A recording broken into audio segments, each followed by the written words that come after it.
इन साथियों, आज चलिए पढ़ते हैं द्रव्यस्थितिकी। द्रव्यस्थितिकी में सबसे पहला टॉपिक दाब। ठीक, दाब क्या होता है? किसी तल के प्रत्येकांक क्षेत्रफल पर लंबवत लगने वाले बल को दाब कहते हैं, या ऐसे भी कह सकते हो किसी तल के प्रत्येकांक क्षेत्रफल पर अभिलंबवत लगने वाले बल को दाब कहते हैं, लंबवत या अभिलंबवत। ठीक, इसका मतलब perpendicular force per unit area is known as pressure. Perpendicular force है, ठीक है, दाब कहते हैं। और यह एक अदिश राशि है, हालांकि है ये प्रदिश राशि, टेंसर क्वांटिटी, लेकिन अपने को अदिश और सदिश पढ़ना है, इसलिए अदिश राशि की कैटेगरी में से रख देंगे। ठीक है क्या है? टेंसर, प्रदिश, लेकिन हम लोग रखेंगे कहाँ? अदिश में। तो यह, अरे चलो, यह एक कैसा राशि है? यह एक अदिश राशि है। यह एक अदिश राशि है, अदिश राशि है। इसे प्रदर्शित किससे करते हैं? इसे P से प्रदर्शित करते हैं। प्रेशर है, P से प्रदर्शित करते हैं, इसे P से प्रदर्शित करते हैं। डन। हाँ, अब देखिए, अतः P बराबर क्या हो जाएगा? अतः P बराबर F/A। अतः P बराबर F/A। अब जहाँ कौन क्या है? जहाँ F क्या है भाई? F है अभिलंबवत बल। F क्या है? अभिलंबवत बल या लंबवत बल, ऐसे कह सकते हो। अभिलंबवत बल, अभिलंबवत बल। और A क्या है? एरिया है। एरिया मतलब सर क्षेत्रफल। और P क्या है? प्रेशर। P क्या है? प्रेशर मतलब दाब। ठीक, जो अभिलंबवत बल होता है F, इसी को थ्रस्ट या प्रणोद भी कहते हैं। थ्रस्ट या प्रणोद, है ना? हाँ, अब यहाँ से एक बात स्पष्ट है कि P का मात्रक क्या होगा। तो सबसे इंपॉर्टेंट बात यहाँ मात्रक ही है। तो P का मात्रक अर्थात दाब का मात्रक, दाब का मात्रक, पहले मात्रक लिख लो, फिर हम देखते हैं कि P एरिया पे कैसे निर्भर करता है। देख कर लग रहा होगा व्युत्क्रमानुपाती, तो इस पर कई तरह से सवाल आएंगे, उसे हम पढ़ते हैं। पहले दाब का मात्रक लिखो। दाब का मात्रक क्या होगा? बल का मात्रक न्यूटन, एरिया का मात्रक मीटर, तो न्यूटन प्रति मीटर स्क्वायर। फिर आगे क्या हो जाएगा? एसआई मात्रक पास्कल। कौन सा मात्रक है? पास्कल, पीए से दिखाया जाता है। ठीक है, न्यूटन पर मीटर स्क्वायर, पास्कल। और कोई मात्रक है? हाँ, एटीएम। सर एटीएम का मतलब एटमॉस्फेरिक प्रेशर। क्या कहते हैं? इसका नाम क्या है? वायुमंडलीय, वायुमंडलीय दाब, वायुमंडलीय दाब। ठीक है, और इसके बाद क्या होगा? इसके बाद है बार। बार, बार किसका मात्रक है? दाब का। ठीक है, और कोई मात्रक? हाँ, टार, ये टॉर है। ठीक है, टार भी किसका मात्रक है? दाब का। और कोई मात्रक? हाँ, यम ऑफ एसजी मतलब मिलीमीटर पारे का दाब। ठीक है, और क्या है? CmHg, CM ऑफ HG मतलब सेंटीमीटर पारे का दाब। ये सभी मात्रक दाब के लिए यूज किए जाते हैं। सबका वैल्यू भी बताने वाला हूँ, घबराने की बात नहीं है। कोई भी मात्रक क्या है, कैसे, सब समझेंगे हम लोग। 1 न्यूटन पर मीटर स्क्वायर बराबर क्या होता है? कुछ नहीं, बहुत सिंपल सी बात है। 1 न्यूटन पर मीटर स्क्वायर और 1 पास्कल एक ही चीज़ है, मतलब 1 पास्कल होता है। तो चाहे कहीं न्यूटन पर मीटर स्क्वायर लिखा रहा है या पास्कल लिखा रहा है, कोई फर्क नहीं पड़ता कि 1 न्यूटन पर मीटर स्क्वायर कितने पास्कल के बराबर? 1 पास्कल के बराबर। ठीक, लेकिन आगे देखोगे 1 एटीएम बराबर, 1 एटीएम मतलब वायुमंडलीय दाब बराबर 1.01 इंटू 10⁵ क्या न्यूटन पर मीटर स्क्वायर लिख दो या पास्कल लिख दो, दोनों बात एक ही है। न्यूटन पर मीटर स्क्वायर न्यूटन प्रति मीटर स्क्वायर, एन मतलब न्यूटन पर मीटर स्क्वायर हो जाएगा, या इसी को पास्कल भी लिख सकते हैं, कोई घबराने वाली बात नहीं। अब और यहाँ क्या लिखा है सर, बार लिखा है, तो 1 ATM बराबर 1.01 बार भी होता है। इसका मतलब एक ATM बराबर 1.01 बार, मतलब इतने के स्थान पे हम लोग क्या लिख दिए, बार लिख दिए। ठीक है, सीधी सी बात है, 1 लाख बार के बराबर, 10 घाते 5 का मतलब 1 लाख बार अंदाजा। ये टॉर क्या है सर, 1 मिलीमीटर पारे का दाब जो है वही टॉर होता है। तो ये MMHg 1 ATM atmospheric pressure, atmospheric pressure वायुमंडलीय दाब बराबर 760 मिलीमीटर पारे का दाब, मिलीमीटर ऑफ SG मतलब पारे का दाब। सर 1 ATM बराबर 76 सेमी ऑफ SG मतलब पारे का दाब, और जो 760 mmHg है यही टॉर के बराबर होता है। तो छोटी मोटी बातें जो थी हम लोग यहाँ लिख लिए हैं। अब हम लोग आगे चलते हैं, बात को समझते हैं। पहले ये मात्रक आप लिख लीजिए, फिर P और A में रिलेशन बताते हैं। देखिए P बराबर F/A, इससे एक बात स्पष्ट हो रहा है, एरिया प्रेशर के साथ कैसे है, व्युत्क्रमानुपाती। व्युत्क्रमानुपाती संबंध लग रहा है उल्टा। इसका मतलब एरिया अधिक होगा तो प्रेशर कम होगा, और एरिया कम होगा तो प्रेशर अधिक होगा। तो इसके एग्जाम्पल में हम लोग लिख सकते हैं, क्या इसका एग्जाम्पल है, दैनिक जीवन में क्या देखने को मिलता है इसमें, तो समझिएगा। एरिया बढ़ा के प्रेशर आप कम कर सकते हैं। इसका मतलब जो भारी वाहन होते हैं, ट्रक हो गए, बस हो गए, देखो इनके टायर क्या होते हैं, चौड़े बनाए जाते हैं। भारी वाहनों के टायर कैसे होते हैं, चौड़े। तो भारी वाहनों एग्जाम्पल है, भारी वाहनों के टायर चौड़े बनाए जाते हैं, चौड़े बनाए जाते हैं। पूछ लेगा क्यों, तो ताकि सड़क पर दबाव कम पड़े। भारी वाहनों के टायर चौड़े, एरिया ज़्यादा होगा, एरिया ज़्यादा होगा तो प्रेशर कम पड़ेगा। भारी वाहन है, ट्रक, बस, बड़े बड़े वाहन है, तो उनके टायर क्या होगा, साइकिल की तरह नहीं बना देंगे, चौड़े बना देंगे। उससे क्या होगा, एरिया ज़्यादा हो जाएगा, और एरिया ज़्यादा हो जाएगा तो दाब सड़क पर कम पड़ेगा। समझ में आया? हाँ, इसके एग्जाम्पल, इस एरिया और प्रेशर के क्या एग्जाम्पल बन सकते हैं दैनिक जीवन में, उसे देखिए। भारी वाहन के टायर हो गए चौड़े, और देखिए एरिया अगर कम कर दोगे तो दाब ज़्यादा लगेगा। जैसे किल, जो खीला होता है, एक सिर्फ नुकीला बनाया जाता है, तो किल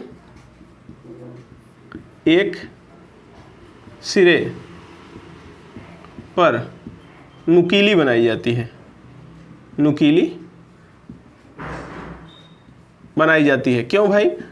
इसलिए बनाई जाती है क्योंकि जब उसे हम धंसाएंगे, दूसरे सिरे पे वार करेंगे, तो एरिया कम रहेगा, नुकीले किल का एरिया कम रहेगा तो दबाव ज़्यादा पड़ेगा। बात समझ में आया?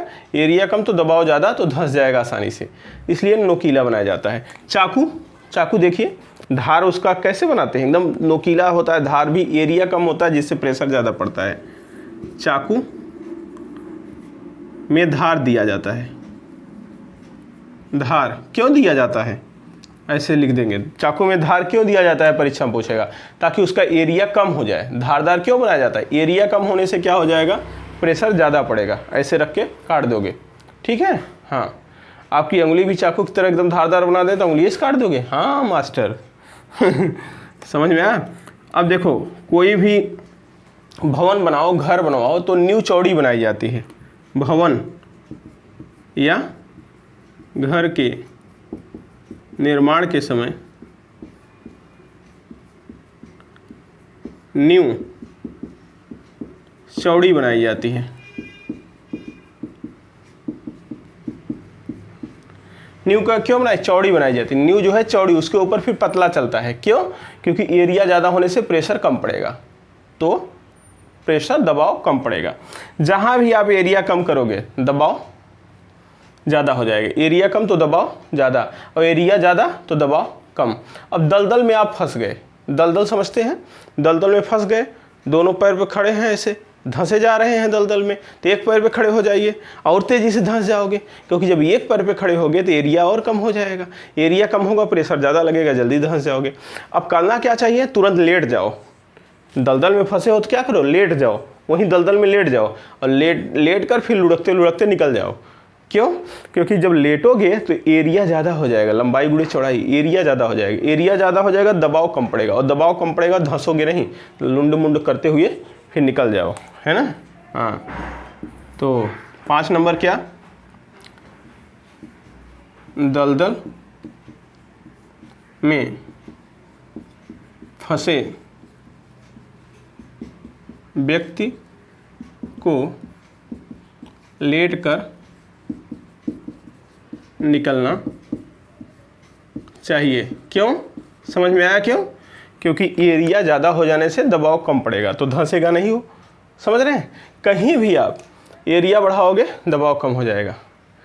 अभी मेज़ पर एक के ऊपर एक किताब रखते चले जाओ तो एरिया कम रहेगा, दबाव ज़्यादा पड़ेगा। तो किताबें क्या करो, फैला के रख दो।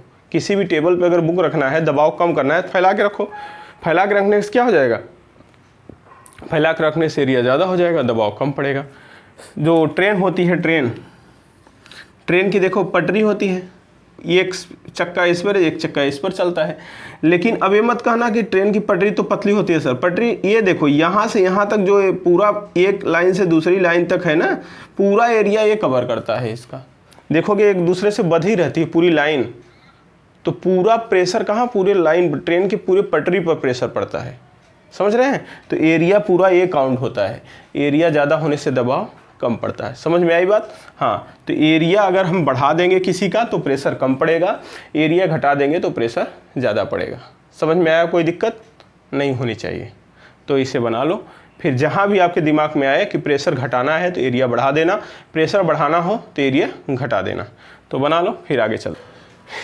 देखिए यच गहराई पे हमें द्रव का दाब निकालना है। ये द्रव है और यच गहराई, कोई यच गहराई ले लेंगे कहीं से और ऊपर से ही गहराई ले लेंगे, उस पर द्रव का दाब निकालना है। मान लीजिए ये पॉइंट है यक्स और यहीं आपको द्रव का दाब निकालना है। इस पॉइंट का नाम हम रख दिए यक्स, ठीक है। इस यक्स पॉइंट पे अपने को द्रव का दाब निकालना है। तो कैसे निकालोगे, यहाँ पर द्रव कितना दबाव डाल रहा है ये देखना है। तो चलिए यहाँ पर द्रव का दाब कैसे निकलेगा, सही पूछिए तो आपको मैं इस पॉइंट को यहाँ निकाल ले रहा हूँ जरा समझाने के लिए। अब इसके ऊपर ये बताओ केवल खाली खाली रहेगा? नहीं सर, इसके ऊपर पार्टिकल होंगे। इसके ऊपर 1 पार्टिकल, 2 पार्टिकल, 3 पार्टिकल, इस तरह से कुल कण लदे होंगे। किसके? द्रव के। द्रव के सब कण सर लदे होंगे। बोलो हाँ या ना? इस तरह से द्रव के कण लदे होंगे। इस पर यहाँ तक द्रव के कण लदे होंगे, है कि नहीं? ऐसे गहराई तक। हाँ, ये बात तो सही है। ये द्रव के कण लदे हैं तो यक्स पर कितना दबाव आएगा? तो सर ये सब बल लगा रहे होंगे। हाँ, बल लगा रहे होंगे। तो हम इसी को क्या मान लेते हैं, एक सिलेंडर मान लेते हैं। यहीं एक सिलेंडर, देखो ये सिलेंडर जैसा लग रहा है कि नहीं? हाँ, इसका मतलब सर एक सिलेंडर मान लीजिए, इसी के ऊपर बना दीजिए। ये सिलेंडर काल्पनिक सिलेंडर मान रहे हैं, ये नहीं अलग से कहीं रख रहे हैं। ये वाटर का ही सिलेंडर मान रहे हैं। क्यों मान रहे हैं समझ में आया? क्योंकि इसके ऊपर एक के ऊपर एक कण लदे हुए हैं, तो हम ये मान रहे हैं कि इसी के ऊपर पूरा कण लदे हुए हैं। तो ये सिलेंडर जो आ रहा है, एक इसकी गहराई कितना है सर? h। इसकी गहराई है h। इस h गहराई पर कितना दबाव आएगा, यक्स पर कितना दबाव आएगा, ये हमको निकालना है। कैसे निकलेगा? चलिए देखें। ये सरफेस खुला है। सरफेस कैसा है? वाटर का सरफेस या लिक्विड का सरफेस खुला है। तालाब है ना, स्थिर जल है ना। हाँ, तो ऊपर खुला है, और खुला है इसका मतलब ये दबाव डाल रहा होगा ऊपर से। कौन दबाव आ रहा होगा? वायुमंडल। तो वायुमंडलीय दाब लग रहा है सर ऊपर से एक P0। P0 क्या लग रहा है? वायुमंडलीय दाब। वायुमंडलीय दाब लग रहा है, उसका नाम क्या है? P0। P0 ऊपर से लगा रहा होगा इस सरफेस पर। जैसे इसके कपार पर कौन लग रहा है? P0 भी तो लग रहा होगा, वायुमंडल भी तो अपना प्रेशर लगा रहा होगा। ठीक, अब इसका एरिया कुछ मान लो, कुछ एरिया है, एरिया ए है सर। तो इतने एरिया पर दबाव, फार्मूला क्या है पी का? P बराबर F बाई ए। तो फोर्स क्या हो जाएगा? फोर्स बराबर क्या हो जाएगा? P इंटू ए। फोर्स बराबर क्या हो जाएगा? P इंटू ए।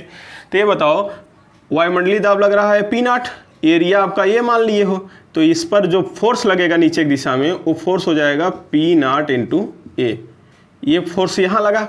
ठीक, अब जरा बताओ, ये पूरा एक के बाद एक कण यहाँ लदे हुए हैं, तो इनका भार भी कहीं सेंटर पे काम कर रहा होगा। हाँ, वो किधर काम करेगा? वो भी नीचे की दिशा में काम करेगा। वो भार क्या होता है सर? mg होता है।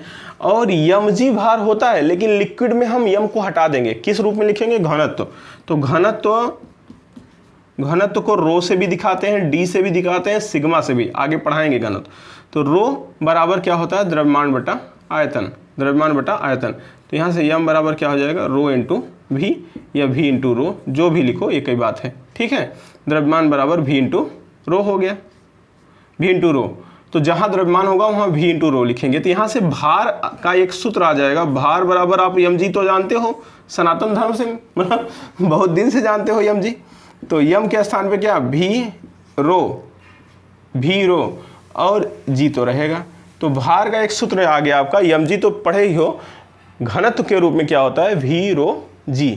रो क्या है? घनत्व, v क्या है? आयतन। तो हम पूरे दाब वाले चैप्टर में हाइड्रोस्टैटिक्स में घनत्व भार को v रो g से दिखाएंगे। ठीक, हाँ, जैसे आपको mg याद है उसी तरह से v रो g भी याद रख लीजिए, सेम यूज करेंगे।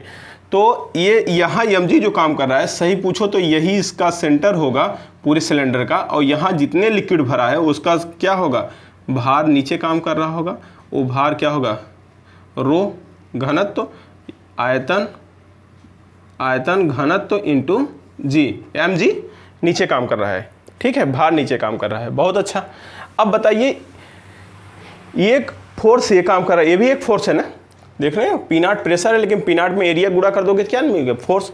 एक फोर्स ये काम कर रहा है नीचे की दिशा में, एक फोर्स ये काम कर रहा है, लेकिन इस कण पर, कण यही है, दो लोग दबा रहे हैं लेकिन कण यही है, दो बल लगा रहे हैं लेकिन कण यही है। क्यों यही है सर? क्योंकि क्या पढ़ रहे हो? द्रव अस्थितिकी, स्थिर दाब में, स्थितिकी माने स्थिर, द्रव माने लिक्विड, तो स्थिर द्रव में दाब देख रहे हो। तो स्थिर द्रव है, इसका मतलब द्रव बह नहीं रहा है, इसका मतलब इधर उधर नहीं हो रहा है। अगर यही है तो इसका मतलब नीचे से कोई बल लगा के रोक रहा होगा ना। ऊपर से दो बल लग रहा है, तो नीचे से भी तो कुछ बल लग रहा है जिसके कारण ये रुका हुआ है। तो x पर हम प्रेशर अगर P मान लें, यही प्रेशर निकालना है, तो एरिया A है, ये है सेम एरिया, तो P इंटू ए, जो फोर्स इधर लग रहा है नीचे से ऊपर दिशा में इस पॉइंट पर, वो P इंटू ए लगा के रोक रहा होगा। इसका मतलब ये और ये बल नीचे की दिशा में लग रहे हैं और उन्हें ऊपर दिशा में पी ए लगा के रोक रहा है। तो इसका मतलब पी ए बराबर क्या? पी नॉट प्लस ये दोनों बल जुड़ जाएंगे, इक्वल हो जाएगा, तब ये कण न तो आगे गया न तो ऊपर गया, नहीं तो नीचे ऊपर भाग जाता। सही बात है। मतलब यहाँ समझ लो, अगर दिक्कत हो रही है तो ये कण नीचे जा रहा है ना ऊपर, जो ये कण है ये न तो नीचे जा रहा है न तो ऊपर जा रहा है। जबकि इस पर देखो, एक तो भार काम कर रहा है, एक तो ऊपर से यहाँ से कुछ बल काम कर रहा है, लेकिन इसका मतलब है कि नीचे से कोई बल लगा के इसे रोक रहा होगा, तभी तो नहीं नीचे गया। ऊपर से दो बल नीचे की दिशा में, नीचे से एक बल ऊपर की दिशा में, ये जो नीचे वाला बल है वो दोनों बलों के योग के बराबर होगा, तभी ऐसा हुआ। तो यच गहराई पर स्थित कण, जो कण है, कण की संतुलन की अवस्था में, संतुलन की अवस्था में मतलब स्थिर है ना, तो संतुलन की अवस्था में क्या हो जाएगा भाई? संतुलन में है वो, ना नीचे जा रहा है ना ऊपर जा रहा है। इसका मतलब ऊपर के जितने बल लग रहे हैं, मतलब नीचे का जितना बल लग रहा है ऊपर के सभी बलों के योग के बराबर है। तो नीचे बल क्या है? यक्स पर, जो यच गहराई पर बल है, या ए, पी इंटू ए ऊपर दिशा में लग गया, मान लो पी इंटू ए किसके बराबर हो गया? ऊपर से नीचे की दिशा में क्या लगा है? P naught into A plus भी रो जी, यही लगा। कोई दिक्कत नहीं सर? आयतन नहीं पता है, नहीं पता है, कोई दिक्कत नहीं। आयतन बराबर क्या होता है? Area into height, area into height, height पता है रख दो। तो आ गया आपका P इंटू ए बराबर P naught into A plus area into height into rho g. Area area area cut गया, P बराबर P naught plus H rho g, ये फार्मूला हो गया। अर्थात यक्स पॉइंट पर या यच गहराई पर जो दाब लगता है इस कण पर, वो P naught plus H rho जी के बराबर लगता है। यच गहराई पर द्रव का कुल दाब, ये कुल दाब है, कुल दाब ये है सामने जो पड़ा है, एच गहराई पर द्रव का कुल दाब है P naught plus H rho जी। यदि दाब परिवर्तन निकालना हो, दाब तथा दाब, ये कुल दाब था, ये देखो कुल दाब ये है फार्मूला, दाब परिवर्तन, दाब परिवर्तन कैसे निकालोगे, पी नॉट पक्षांतर कर लो, पी माइनस पी नॉट, भाई यहाँ पर दाब पी है और यहाँ वह हवा का दाब पी नॉट था, तो पी नॉट घटा दो तो क्या हो जाएगा, H rho g, H rho g. Change in pressure क्या हो जाएगा, पी माइनस पी नॉट बराबर एच रो जी। तो केवल द्रव के कारण दाब पूछे, द्रव के कारण दाब क्या हो जाएगा, एच रो जी, या एच डी जी पढ़ते थे जिसे, रो यहाँ घनत्व तो है, एच रो जी केवल द्रव के कारण दाब, लेकिन कुल दाब में वायुमंडल भी दाब लगा रहा है उसे भी जोड़ दिया जाएगा, तो कुल दाब में वायुमंडलीय दाब जुड़ जाएगा और द्रव का दाब तो केवल इतना है, ठीक है, द्रव का दाब केवल इतना है। तो एच रो जी क्या है, द्रव का केवल दाब, द्रव जितना दबाव लगा रहा है, और पी नॉट क्या था, वायुमंडल जो दाब लगा रहा था। जहाँ कौन क्या है लिख दे रहा हूँ, अगर आप स्क्रीनशॉट लेना हो तो ले लीजिएगा, हम यहीं लिख दे रहे हैं। जहाँ एच रो जी ये केवल द्रव का दाब है, एच गहराई पर, ठीक है, केवल द्रव का दाब, केवल द्रव का दाब, ठीक है। और पी नॉट क्या है, पी नॉट क्या है, वायुमंडलीय दाब है, वायुमंडलीय दाब है। और पी क्या है, पी क्या है, पी क्या है, एच गहराई पर कुल दाब, एच गहराई पर कुल दाब है, कुल दाब है। और रो क्या है सर, रो घनत्व तो है, दिखाई दे रहा है कि नहीं, रो क्या है, रो घनत्व तो है, किसका, द्रव का, किसका, द्रव का, रो द्रव का घनत्व तो है। एच क्या है, हाइट है, एच क्या है, हाइट है, और बाकी किसी चीज़ की बताने की जरूरत है नहीं, आप यहाँ तक बना सकते हो, ठीक है। ध्यान दीजिए, कुल दाब P बराबर P naught plus H D G है, एच गहराई पर। अब यदि सरफेस खुला है, इससे क्या स्पष्ट हो रहा है, यदि देखो दो तीन बातें स्पष्ट होंगी, समझ लो। यदि सरफेस, द्रव का तल, द्रव का तल खुला है, खुला है, तल मतलब सरफेस, यहाँ सतह है, ठीक है, सरफेस, द्रव का सरफेस तल, ऊपर वाला तल खुला है, इसका मतलब हवा के संपर्क में है, हवा के संपर्क में है, इसका मतलब ताला बोला, तब तो पी नॉट कार्य करेगा, मतलब वायुमंडलीय दाब लगेगा, तब तो ये फार्मूला लगाएंगे। यदि सरफेस बंद है तो केवल एच डी जी, तब पी नॉट कहाँ लगेगा, हाँ। तो इससे एक बात और स्पष्ट हो रहा है, इससे स्पष्ट है कि गहराई पर, एच गहराई या नीचे गहराई जाने पर द्रव के अंदर दाब एच डी जी से बढ़ता है, ठीक है, किससे बढ़ता है, एच डी जी से, ठीक है। द्रव के अंदर दाब, द्रव का दाब क्या होता है, केवल एच डी जी होता है। पी नॉट क्या है, ये तो वायुमंडलीय दाब है, द्रव का दाब क्या है, एच डी जी से बढ़ता है, अर्थात द्रव का दाब बराबर केवल एच डी जी होता है। डी लिखो या रो लिख दो, एच रो जी, घनत्व को डी या रो से लिखाते हैं, एच रो जी, ठीक है। अर्थात द्रव का दाब क्या होता है, एच रो जी होता है, ठीक, एच रो जी होता है। कभी ये कुल दाब में वायुमंडलीय दाब भी जोड़ दिए, द्रव का दाब नहीं है, वायुमंडल कितना दाब लगा रहा है वो दाब है कुल दाब। और द्रव कितना दाब लगाता है, द्रव सदैव एच रो जी लगाता है, एच रो जी। इससे एक बात और स्पष्ट हो रही है कि द्रव द्वारा लगाया गया दाब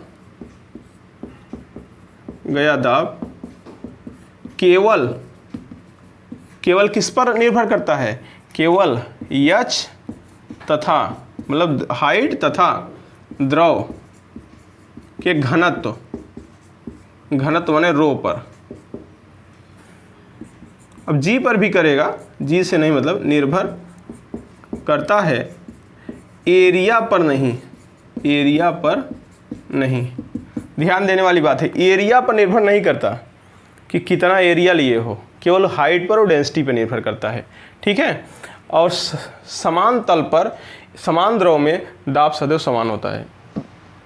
समान ऊंचाई वाले समान तल पर दाब समान होता है। इसका मतलब क्या है मैं बता रहा हूँ, इसे बनाओ, इंक भर के बता रहा हूँ। ये लाइन बहुत महत्वपूर्ण है, ध्यान दीजिएगा। समान गहराई पर समान क्षैतिज तल के सभी बिंदुओं पर दाब समान होता है। ये लाइन बहुत महत्वपूर्ण है। क्या कह रहा है, मतलब किसी भी आकार का बर्तन ले लो, किसी भी आकार का बर्तन ले लो, ठीक, बात समझने का प्रयास करना। किसी भी आकार का बर्तन ले लो सर, ये ऐसे ले लो इसे, ठीक, किसी भी आकार का, सर टेढ़ा मेढ़ा ले लें, ले लीजिए, उससे अपने को मतलब नहीं, अपने को बस ऊंचाई पता रहना चाहिए कि कितना ऊंचाई पर है। किसी भी आकार का बर्तन ले लो, एक ही क्षैतिज तल पर सब स्थान पर दाब क्या आएगा, समान आएगा, ठीक है। किसी भी आकार का हम बर्तन ले रहे हैं, इसमें द्रव भर दो, द्रव समान ऊंचाई तक, सब में समान ऊंचाई तक, सेम हाइट तक हमने हाइट क्या किया, सेम कर दिया, ठीक है। अब सेम हाइट तक सब में हम क्या कर रहे हैं, द्रव भरने चल रहे हैं। हाइट सेम रहेगी, सबकी हाइट सेम रहेगी, समझ गए होंगे।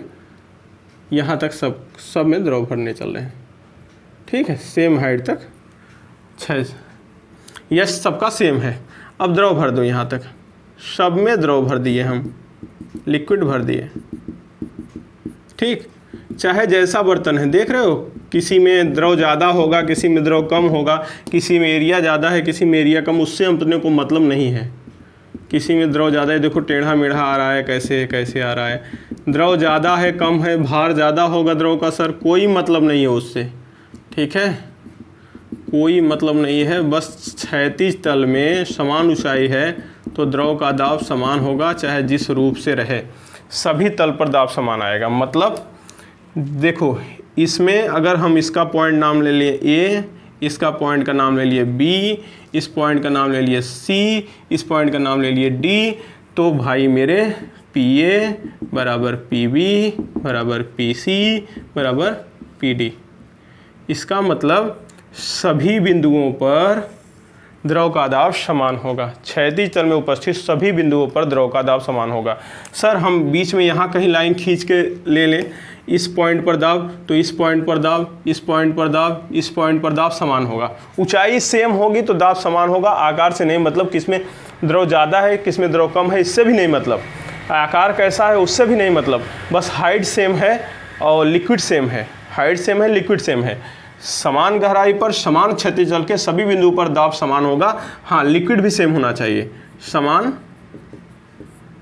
द्रव भरा हो, समान द्रव भरा हो, ठीक है। ये नहीं कि इसमें पारा इसमें पानी भर दोगे दाब अलग हो जाएगा।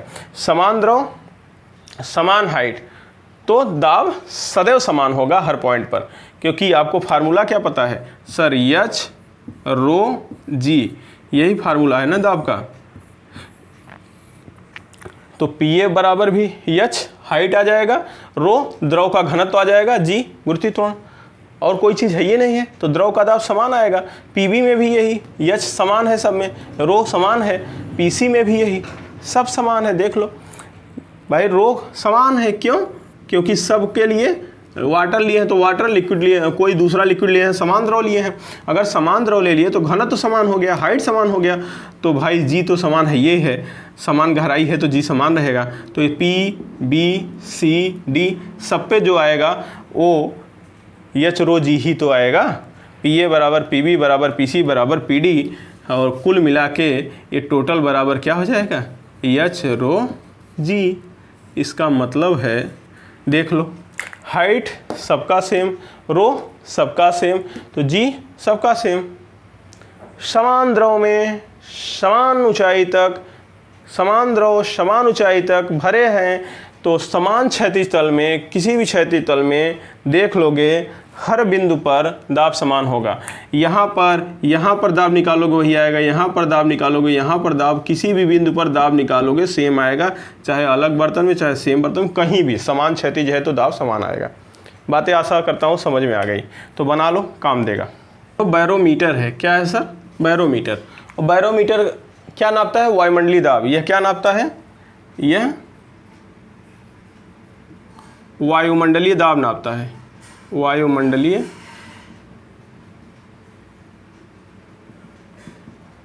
दाब मापता है।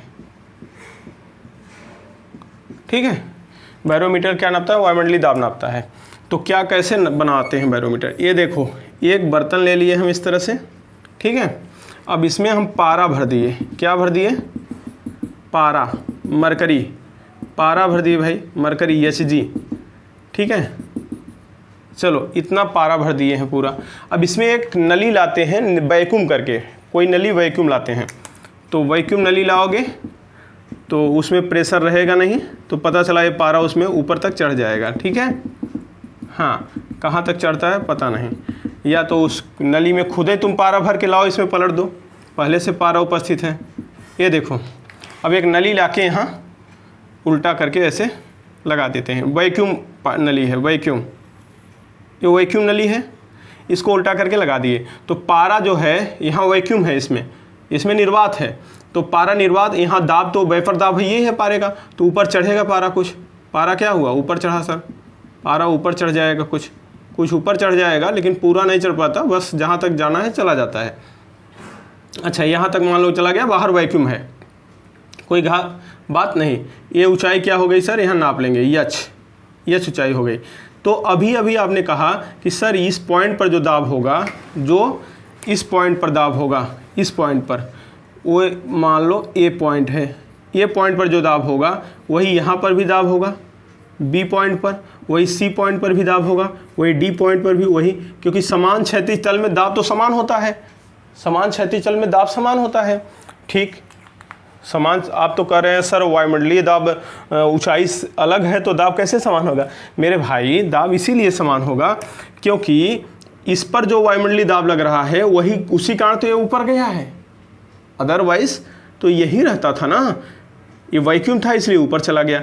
तो जो ये यहाँ दाब होगा वही दाब यहाँ होगा, वही दाब यहाँ होगा, कोई दिक्कत नहीं सर। तो ये जो यहाँ पर दाब पड़ रहा है वो क्या पड़ रहा है सर? वायुमंडलीय दाब पड़ रहा है। इसके ऊपर क्या पड़ रहा है? वायुमंडलीय दाब। और ये क्या है? पारा। तो इसका मतलब जो बी पर दाब है, बी पर दाब इक्वल टू ए पर दाब, दाब समान है तभी न रुक गया। अगर किसी का दाब ज़्यादा होता तो ऊपर भागता, मान लो ए पर दाब ज़्यादा होता तो नीचे आता, दबाव ज़्यादा लगाए नीचे आएगा तो ये ऊपर भागेगा, इधर पारा चढ़ेगा। और अगर इधर अभी कुछ कम होगा तो इधर से दाब, अगर वायुमंडलीय दाब ज़्यादा होगा तो ये दबाएगा तो ये ऊपर चढ़ जाएगा पाइप में। तो कैसे हो जाएगा? पी नॉट, वायुमंडलीय दाब क्या है? पी नॉट बराबर ए पर दाब क्या हो जाएगा? एच डी जी या H rho g, H rho जी, जहाँ एच क्या है, रो क्या है? पारे का घनत्व, जहाँ रो पारे का घनत्व है और एच क्या है? ऊंचाई है। बैरोमीटर में चढ़े पारे की ऊंचाई किसका? बैरोमीटर में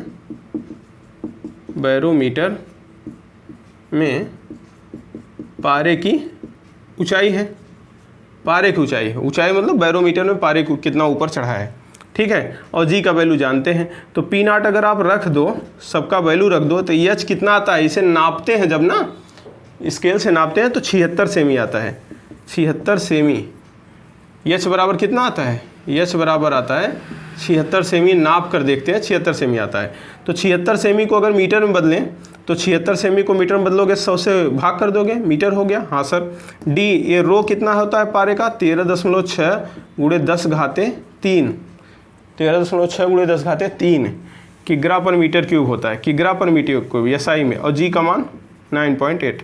वैल्यू रखोगे 1.01 इंटू 10⁵ न्यूटन प्रति मीटर स्क्वायर आ जाएगा, जो वायुमंडलीय दाब है। सॉल्व कर लेना, वायुमंडलीय दाब यही तुम बताए थे, सॉल्व करके देखो यही आ जाएगा।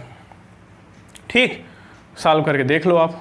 तो वायुमंडलीय दाब यही होता है। लेकिन कह रहा है कि यदि पारे के स्थान पे कुछ और द्रव यूज किया जाए तो वायुमंडलीय दाब तो समान रहेगा। यदि पारे के स्थान पर कोई और द्रव प्रयोग किया जाए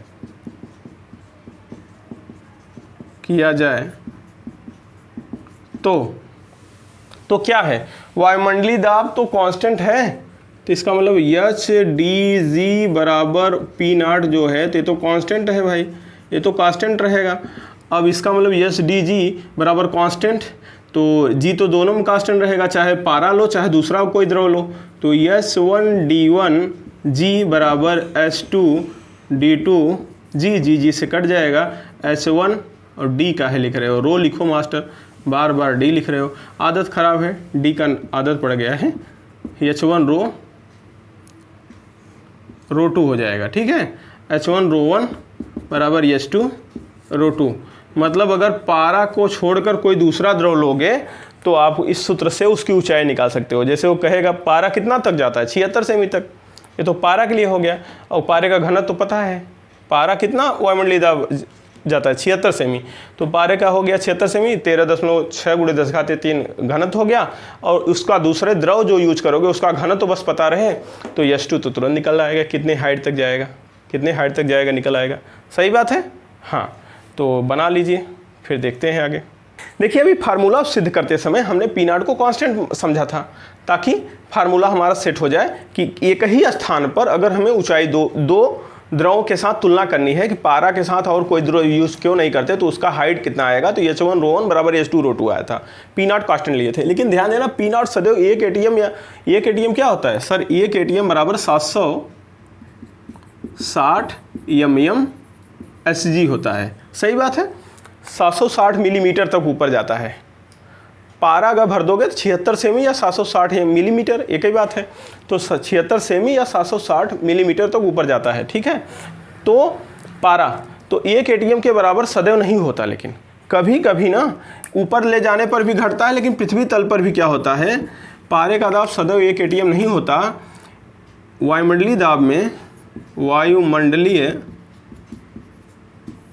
दाब में 10 mm SG या ज़्यादा की कमी, अगर 10 mm SG या ज़्यादा की कमी हो गई, कमी अचानक हो जाने